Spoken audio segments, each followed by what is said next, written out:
नाही म्हणून यांच्यातच भांडण लावा, अशा पद्धतीचं षडयंत्र झालंय. बाबांनो, ही जयंती लय अवघड आहे. डॉक्टर कपिल राज साहेब, मी तुम्हाला आवाहन करतो, ही तुम्ही जयंती स्वतः उभा केली. या गावातल्या तुमच्या लोकांनी वर्गणी असेल, काय केलं असेल तुम्हाला माहिती. पण राज्यभर जे चित्र बघतोय, हा मंच जरी सामाजिक असला तरी नाव घेतो की भाजपाचे लोक जयंतीत घुसलेत, आमदार घुसलेत, खासदार घुसलेत, मंत्री घुसलेत, अफाट पैसा देऊ लागलेत. का? तर तुमच्या आरक्षणाचं वर्गीकरण इकडं होतंय हे तुम्हाला समजू नाही. आपल्याला वाटतंय वा वा ते यायला लागलेत, आम्ही स्वागत करतो, आम्ही भावनिक असतो, शत्रूला सुद्धा मिठी मारणारे आम्ही औलाद आहे. आपल्याला वाटतं यायला लागलेत, येऊ द्या. पण तोपर्यंत तुमचं आरक्षण सामाजिक न्यायाची हत्या झालेली असेल, एवढं लक्षात ठेवा. गाफील राहू नका. परिस्थिती खूप बिकट आहे. जे जे महापुरुषांनी दिलंय तेवढंच फक्त आपल्याला वाचवायचंय, नवीन काहीच करायचं नाही. मानवता वाचवायची, लोकशाही वाचवायची, संविधान वाचवायचंय, आरक्षण वाचवायचंय. आणि हे जर आपण वाचू नाही शकलो तर पुन्हा आपल्या दारात आलेली गुलामी घरात आल्याशिवाय राहणार नाही, एवढं तुम्ही या जयंती निमित्त लक्षात ठेवा. गुलामी गाडून टाकली महात्मा फुलेंनी, मनुस्मृतीचं दहन करून बाबासाहेबांनी विषमता गाडून टाकली. गेल्या 14 वर्षात पुन्हा ह्या सगळ्यांनी डोकं वर काढलं. महाराष्ट्रभर फिरतोय, भयानक परिस्थिती, एकही दिवस घरी नाही. परवा दिवशी चालता चालता माझ्या गाडीवर डायरेक्ट मोठा ट्रक आला. मी ती गाडी आमच्या ड्रायव्हरने मोठ्या प्रयत्नातून त्याच्या ट्रकच्या पुढून बाजूला काढली. घाट होता, त्या बाजूच्या लोखंडी कटाड्यात माझी गाडी अडकली.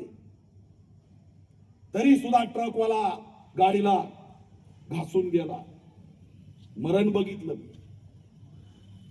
ते कटाडे नसते तर इकडे सुद्धा पडलो असतो, आणि इकडे जर थांबलो असतो तर गाडी अंगावर आली असती. तरी सुद्धा मी पुढे गेलो. थोडा लचका बसला, बीपीचा अमुक झालं तमुक झालं. डॉक्टरला म्हणलं बाजूला काढ. तिथं माझा समाज अकोल्यामध्ये वाट बघतोय. एक एक घटना अशी आहे की ती सांगू सुद्धा शकत नाही. भयानक समाजावरती अन्याय होतोय. 9 वर्षे भारतीय सैनिक दलामध्ये बौद्ध समाजाचा सुशील तेलगोटे त्या ठिकाणी नोकरी करतोय, देशाची सेवा करतोय. 2 वर्षाचं लेकरू आहे. त्याची आई बाप आणि बायको रडू रडू घाण झाले. 7 दिवसासाठी सुट्टीवर आला आणि दुसऱ्या दिवशीच जळणाऱ्या जातीवाद्यांनी गावाच्या बाहेर त्याला संपवून टाकलं. का संपवलं? अरे तुझ्याकडे 10 वर्षापूर्वी खायला भाकरी नव्हत्या, घालायला तुला कपडे नव्हते. तो फौजी फक्त एवढ्यासाठी आला होता की या 7 दिवसाच्या जयंतीसाठी माझ्या घरच्याला मी नवे कपडे घेऊन देईल, घरात सामान भरून देईल म्हणून सुट्टी घेऊन आला होता. नाही खपलं या सगळ्या जातीवादी मनुवादी लोकांना. घात करून टाकला, बाजूला नेऊन अंधारामध्ये मारून टाकलं. ज्या वेळेस मी माझ्या पुढे त्याच्या आई बापाने एक्सरे ठेवले आणि मी ज्यावेळेस त्याचा जबडा बघितला तर जबडा पूर्ण तोडला होता. बाप रडत रडत सांगत होता की तरी त्याला मारलं असतं तरी एवढं क्रूरपणे मारायचं नव्हतं भाई. त्याच्या तोंडात फक्त 17 दात होते, बाकी सगळे बाजूला. हरामखोरांनी एवढा मारला, एवढी चीड त्यांना की फक्त तो दलित आहे याची उन्नती झाली कशी. त्या सगळ्या आतंकवाद्यांनी त्याला एवढं भयानकपणे मारलं की जर या हल्ल्यात तो वाचला तर त्यांनी आमचे नाव घेऊन आहेत म्हणून त्याची जीभ छाटली. पोस्टमॉर्टम मध्ये माझ्या सुशील तेलगोटीची जीभ छाटली, 17 दात जबडा फोडला आणि आरोपी म्हणतोय मी एकटाच होतो. पोलीस म्हणतोय पीडिताला तुम्ही पुरावे आणा. ज्या वेळेस मी तिथं गेलो, दणका दिला, तेव्हा त्या ठिकाणी यंत्रणा हल्ली, अॅट्रॉसिटीचे कलम लागले.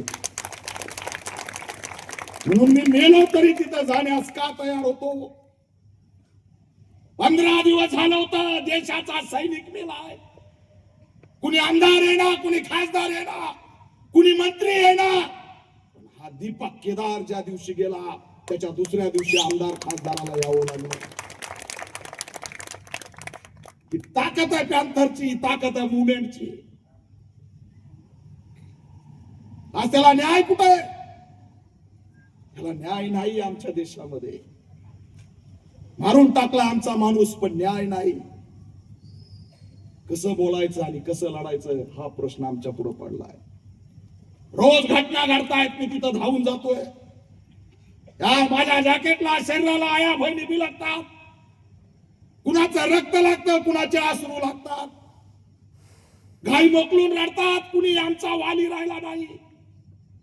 अरे 17 दिवस कुणीच त्या आमच्या सुशील तेलगोटेला भेटायला गेला नाही. कसा न्याय मिळणार? फौजी आहे आजी, फौजी. त्याचा फोटो बघितला, एकदम झाड झूड आमचा सुशील. 10 लोकांना ऐकला नसता, 10, 20, 25 लोकांनी मारला आणि आरोपी फक्त 2 जण केलेत. सांगा, 2 माणसं फौजीला मारू शकतात का? ट्रेनिंग घेतलेला 10 वर्षाच्या. आरोप लावला, दारू पिला, पार्टी केली. अरे मी विचारलं, आई येऊ तुमच्या घरातून कधी गेला? ती म्हणे 20 मिनिटांनी, 20 मिनिटात बाहेर गेला आणि 2 जण पळत आले की सुशीलला मारलंय. 20 मिनिटात माणूस दारू पितो, त्याला चढती आणि मग मरतो का? कुणाला उल्लू बनवते यंत्रणा? आमच्या लातूरला गेलो, अनुष्का पाटोळे नावाची 9वीत शिकणारी मुलगी मारली. तिला फाशी दिली आणि बेडवर बसून टावेल गळ्यात गुंडाळून खिडकीला बांधला. तिच्या घरी मी गेलो, तिच्या आई खुर्चीपाशी रडत बसली होती आणि त्या खुर्चीलाच फोटोच्या समोर भारतीय संविधान ठेवलं होतं. मी तिला विचारलं, आई हे संविधान का ठेवलं? ती म्हणली, माझी मुलगी एवढी हुशार होती, यातले 100च्या वर पान तिने वाचलेत आणि ही निळी पट्टी भारतीय संविधान वाचत वाचत ती 100-150 पेजेस पर्यंत गेली. एवढी महान आमची अनुष्का पाटोळे होती. मारून शिक्षण संपवलं. महात्मा फुलेंनी आम्हाला शिक्षण दिलं, लेखी शिकवल्या आणि केंद्रीय विद्यालयात शिकत होती अनुष्का पाटोळे. केंद्रीय विद्यालयात तिथं तुम्हाला ऍडमिशनचा निकष माहित आहे का? 1800 जणांनी त्या ठिकाणी परीक्षा दिली, फॉर्म भरला. घ्यायचे होते फक्त 80 आणि 6व्या नंबरला आमचं लेकरूचं सिलेक्शन झालं होतं अनुष्का पाटोळेचं. 1800 विद्यार्थी. शिक्षणात सुद्धा आम्हाला मारायला लागलेत. आणि साला हे उठतात, कुठं कॉर्पोरेट जिहाद, कुठं लँड जिहाद, कुठं अमुक जिहाद, कुठं तमुक. हे पण आमचे माणसं मारतायत, त्याला कुणी काही नाव द्यायला तयार. एवढी बिकट अवस्था. मी पळतोय महाराष्ट्रभर. ही पळायची चळवळ जर थांबली ना तर काहीच राहणार नाही. तरुणांनो पुढे या,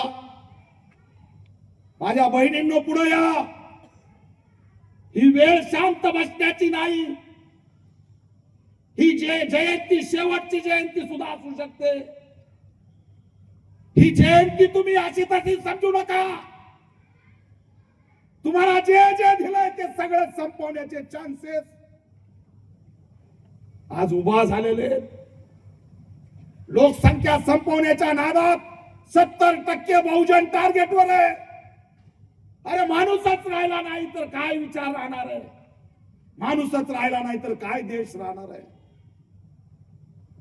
तुम्हाला लोकसंख्या संपवायची आहे म्हणून जिवंत माणसं मारतात. 26 जानेवारीला एक फौजी पोलीस रांगेत उभा होता आणि सॅल्यूट देत होता. दणकन पाठीमागं पडला. आम्ही विचारलं काय झालं, तर अटॅक आला. काय आला, काय आला, बोला ना. मी एकटाच बोलू का कवर? आई अटॅक आला त्याला. पोलीस रोज व्यायाम करतोय, बालदंड बॉडी त्याची. अटॅक आला कसा? कुठेही गेलो गावात की बॅनर मला चौकात दिसतात. 35 वर्षाचं पोरग, 40 वर्षाची कुणी बहीण, कुणी 50 वर्षाचं. काय झालं रे बाबा, का मेला? अटॅक आला. हे काळ होता, वयस्कर माणसं स्टेजवर पण बसलेत. अटॅकची गिनती असायची. पहिला अटॅक, दुसरा अटॅक, तिसरा अटॅक. आणि तिसऱ्या अटॅकला घरचे लोक लय रडायचे की बाबा आता काही गॅरंटी नाही. पण हा पहिलाच अटॅक यायला कसा लागला? ज्यावेळेस एका मुलीचा बाप मेला अटॅकनी, त्यावेळेस ती सुप्रीम कोर्टात गेली आणि तिने विचारलं माझा बाप मेलाय. कोर्ट म्हणला कशाने मेला? तिने सांगितलं की कोरोनाची लस घेतली होती. कोर्टाने लेटर पाठवलं केंद्र सरकारला की ही लस कुणी घ्यायला लावली होती. तर केंद्र सरकारने बिनलाजासारखं सांगितलं आम्ही काही कंपल्सरी केली नव्हती ना आम्ही काही सांगितलं नव्हतं. किती जणांनी टोचली? लागलं का मीटर? मी बी टोचली. आईने घेतली नाही, तिला वर बोलवा आणि तिचं स्वागत करा म्हणून टाईट बसले. नाही तर आपलं आहे ते लशीमुळे झालंय. पहिले असे नव्हतं आपण, एक बी सरळ नाही असे सगळे. ती एकटी आई तो का ती चष्मेवाली टाईट बसली तो का, टाळ्या वाजवा तिच्यासाठी. तिने लसच घेतली नाही बिचारीला. काय कळालो काय की तिने ओळखीलं. हे आधी 15 लाख देतो म्हणलो तर काय दिले नाही. तर हे खोट आहे, ह्याचं काय ऐकायचं नको बाबा. मी घेणार नव्हतो पण तेव्हा मी योगायोग जेलमध्येच होतो. आम्हाला तर बळजबरी टोचले. आपण पोरं पोरी तर बाबा त्या सिस्टरला थोडं इकडे साईडला ए कर रे व्हिडिओ. आताच डोस घेऊन आलो आणि आता काय कुणी म्हणतंय गुडघे दुखते. ते लोक असे पडायला लागले. पण तुम्ही काय घाबरू नका, त्याला एक सगळ्यात मोठा इलाज आहे आणि तो आपण एकमेव खातोत म्हणून आपल्याला काय होणार नाही.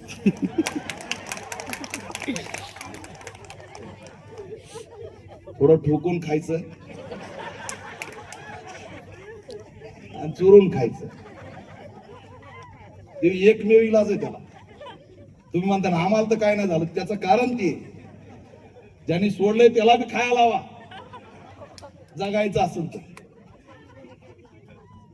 खरंय का? त्यामुळे तुम्ही घाबरू नका. फक्त एवढीच विनंती आहे की पुन्हा एकदा लस टोचायला येतील. कारण इपिस्टिन फाईल मध्ये तर कळालं की बिल गेट्सनीच कोरोना आणलाय. म्हणजे आता सुद्धा म्हणते अधिवेशनात संसदेत नाही आम्हाला वाटतंय महामारी येऊ शकते. यार तुला कसं कळालं महामारी येऊ शकते? तुला कळत कसं? गॅस तुटवडा हे षडयंत्र असंच नाही. इराण, इस्रायल, अमेरिका हे युद्ध असंच नाही. युद्ध असे नसतात. ते ट्रम्प म्हणतो सकाळी 5 वाजता तर अणुबॉम्बच टाकतो. कुठं रे बाबा ते अणुबॉम्ब? आलाय का अणुबॉम्बचा? आलाय का काही व्हिडिओ? सगळा इव्हेंट आहे, युद्धाचा इव्हेंट. केवळ दिशाभूल करायची. हे सगळं खोट आहे. बऱ्याच गोष्टी आपल्या सोबत घडणार आहेत. हे माझं आधुनिक स्पीच आहे. माणसं जगले तर इतिहास जगणार आहे. माणसाचं अस्तित्व टिकलं तर विचाराचं अस्तित्व टिकणार आहे. पण आज संपूर्ण माणूस धोक्यात आलाय. यांना गॅस तुटवडा करायचा आहे, खोटं युद्ध बनवायचंय, इपिस्टिन फाईल काढायची, पूर्ण देश जग ब्लॅकमेल करायचंय. ते आपलं तर एवढं घाबरलंय.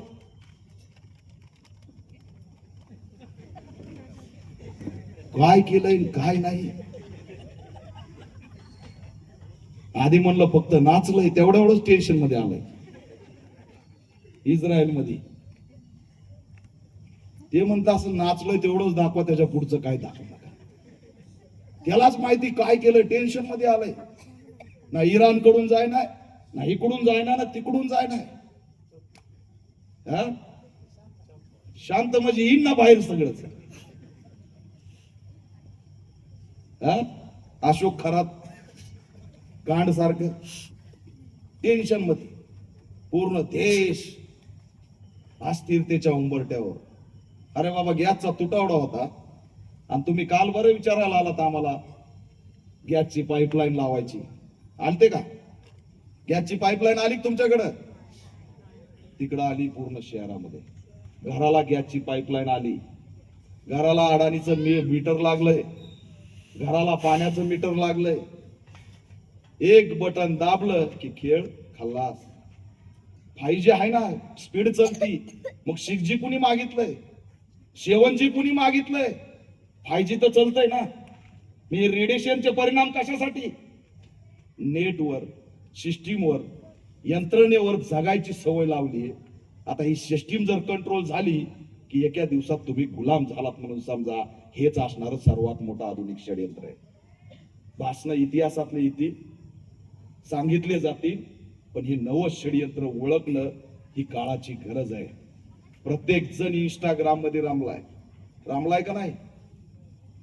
रामलाय का नाही? आजी बोटवर टाकी टेकी टाकी. तो एक बाबा आला, खुर्चीवर बसायचा, ते एक जण डोक्यावर घ्यायचा, पंखाच थांबवायचा. काय नाव त्याचं? लड्डू मुतियार. म्हणजे एवढे येडे केलेत लोक, पार संपवायला आणले त्यांनी. लड्डू मुतियार भला जाड माणूस बशिवला, पंखा थांबित आणि पंखा थांबून त्याच्यावरची धूळ याच्या कपाळाला लावते.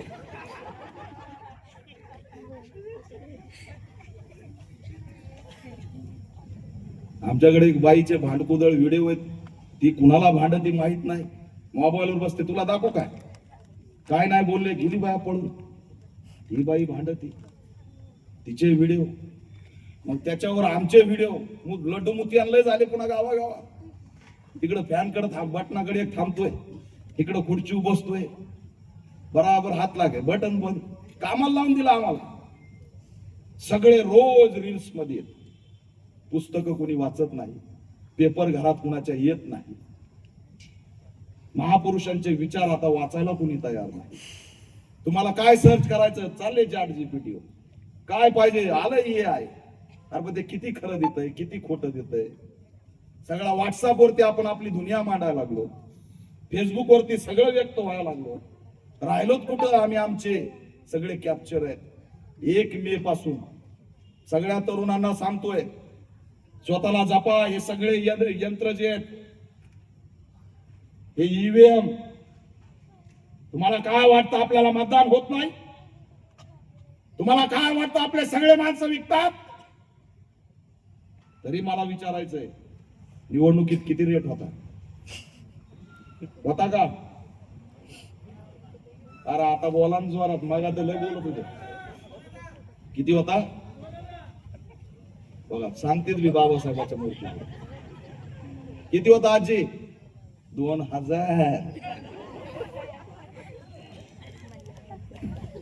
2000 जर तुमच्या पाशी आले असतील तर वाटणाऱ्यांनी किती घेतले असते? 5000. किती हसू झालंय हो. मी तुमच्या सगळ्याला येताना बघत होतो स्टेजवर. तुमच्यावर अंधार आहे थोडा, तुम्ही लय क्लिअर दिसत नाही. पण कपडे, गळ्यातलं सोनं, हे माझ्या अंगावर जॅकेट आहे. अनेक आमचे बांधव टाईट कपडे घालून बसले.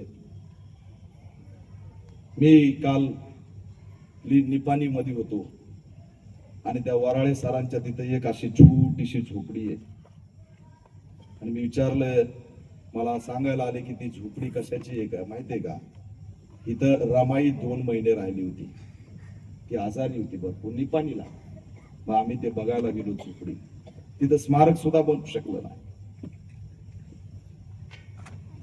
काय अवस्था केली आपण आपली. 2000 रुपये 5000 रुपये रेट लावला.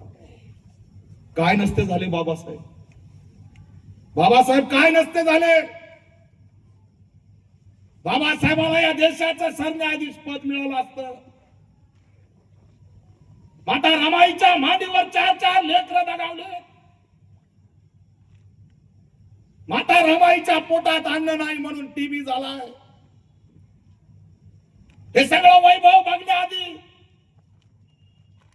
तिला जी पंढरी बघायची होती, ती पंढरी दीक्षाभूमीला आपल्या बापाने आधुनिक सारनाथ म्हणून उभा केली, ती सुद्धा बघायला राहू शकली नाही. जा घरी आणि घरी गेल्यावर माता रमाईचा फोटो घ्या आणि फोटो घेऊन तिच्या डोळ्यात डोळे टाकून बघा. तुमच्या डोळ्यात पाणी आल्याशिवाय राहणार नाही. तुमच्या फोटोतली रमाई सुद्धा एवढी करू नये. काय कमी आमच्याकडे ऍपल फोन आहे, काय कमी आमच्याकडे गळ्यात सोने, काय कमी आमच्याकडे एक्सयू गाड्या आहेत. अरे खपलेत आपले माणसं. त्या स्वाभिमानाच्या ताटमाना अशाच मिळाल्या नाही. तुम्हाला हे सहज मिळालं नाही. कुणीतरी आपल्यासाठी खपलंय, संपलंय, संपून घेतलंय. आपली पत्नी इकडे गावाकडे तडफडते. आम्ही त्याग मानतोय. रमाईचा त्याग आहे का? रमाईचा अमुक आहे का रे? कुणी आणली अवस्था? एक महासूर्य घडवण्यासाठी बिचारी सहन करत राहिली. जाऊ द्या ना, 1-2 तासासाठी तुमचं पोरग लहान गावामध्ये सगळं गाव पोलीस स्टेशन धुंडाळून येतात. 4 लेकर मांडीवर जीव सोडलाय आणि आम्ही रेट लावलाय 5,000 2,000 विकलो. हे सगळे आता आधुनिक म्हणू आलाय. ईव्हीएम हॅकिंग केलंय. रमाईची कदर आम्हाला राहिली नाही. गमावलेल्या 4 लेकराची कदर नाही. बाबासाहेबाच्या संघर्षाची कदर नाही. शेवटी बाबासाहेब कसे गेले तुम्हाला सांगायची गरज नाही. किती आजार, किती हाल अपेष्टा, तरी सुद्धा आपल्या बापाने एवढे आंबेट पाडल्या की सारा कोणताच मायचा लाल संविधान बदलू शकत नाही. हे काम बाबासाहेबांनी केलं. लय बुजगावने उठते. कुणी ग्वालियरवरून उठतो, कुणी एमपीतून उठतो, कुणी इकडून उठतो, कुणी तिकडून उठतो. कर्नाटक मधून एक हेगडे म्हणून येतो. संविधान बदलण्यासाठी आहोत म्हणला. का बदललं नाही? हिसका दाखवला. नरेंद्र मोदी पंतप्रधानाला संसदेत जातात संविधानाला नतमस्तक व्हावं लागलं. ही क्रांती आपण केली. बाप आहे आपला. झुकायला भाग पाडलं. सगळ्या जगामध्ये जनउठाव होतोय. काय झालं नेपाळला, काय झालं बांगलादेशला. 70 वर्ष झालं हा देश एक संध आहे. जयंती जरी आपली आपण मनवत असलो ना, तर देशाला सुरक्षित करण्याचं काम आपला बाप डॉक्टर बाबासाहेब आंबेडकर करून गेलेला. एवढं लक्षात ठेवा. आज हे सगळं यांचं जे अस्तित्व आहे ते बाबासाहेबांमुळे. आज देश लोकशाहीवरती जिवंत आहे. आजही जनउठाव होत नाही. पण यांनी संपवलंय. ईव्हीएम हॅकिंग हा आधुनिक म्हणू आहे आणि वोटचा रेट ही गुलामी आहे. या 2च गोष्टी आपल्याला संपवतायत. नाहीतर या देशाच्या संसदेवर आणि या महाराष्ट्र आणि कर्नाटकच्या विधान भवनावरती निळा झेंडा लागल्याशिवाय राहणार नाही. एवढी ताकद आपल्यामध्ये. पण विकलो. कधीच विचार केला नाही की बाबा हे निवडणुकीच्या काळात येतात आणि आमच्या पाया पडतात. पाया पडायला लावलं आपल्या बापानी मताचा अधिकार देऊन आणि 4 लेकर गमावून रमाईने. याचं भान ठेवा. मी प्रत्येक भाषणात हे उदाहरण देतो. कारण 2च गोष्टी इथं घडू शकतात. दारू सोडा, वोटचा रेट लावू नका. आपण जिंकल्याशिवाय राहणार नाही. कुणीच आपल्याला रोखू शकत नाही. या 2च गोष्टी आहेत ना. फक्त या 2 गोष्टी संपल्या पाहिजे. पण आज आमचं असं चाललंय, माझं भागलंय, मला काय घेणं देणं नाही. मला काही कुणाशी घेणं देणं नाही. हे आधुनिक सगळे षडयंत्र तुमच्या दारात आले तरी तुम्हाला जाग येत नाही. गुलामी दारात आली तरी जाग येत नाही. किती बोंबललो तरी निवडणुकीतला रेट लागणारच आहे. काय अवस्था आहे कर्नाटकची. गेल्या महिनाभर झालं कर्नाटक मध्ये मी दौरे करतोय, बिदरला गेलो, भालकीला गेलो, इकडे आलो. अरे तरुण येत आहेत आणि रडतायत. भाई आम्ही झेंडा लावला म्हणून आमच्यावर गुन्हा दाखल केला, भाई आम्ही पुतळा बसवला म्हणून आमच्यावर गुन्हा दाखल केला, भाई आम्ही जय भीमचा नारा दिला म्हणून गुन्हा दाखल केला. कुणाचं सरकार आहे कर्नाटक मध्ये? महादेव आप्पा सामाजिक न्याय मंत्री, जी परमेश्वर, बरोबर का? गृहमंत्री आपला, आणि गुन्हे दाखल कुणावर? आपल्या पोरावर. सामाजिक न्याय मंत्री आपला, आणि ग्रामपंचायतचा निधी कुठं चाललाय?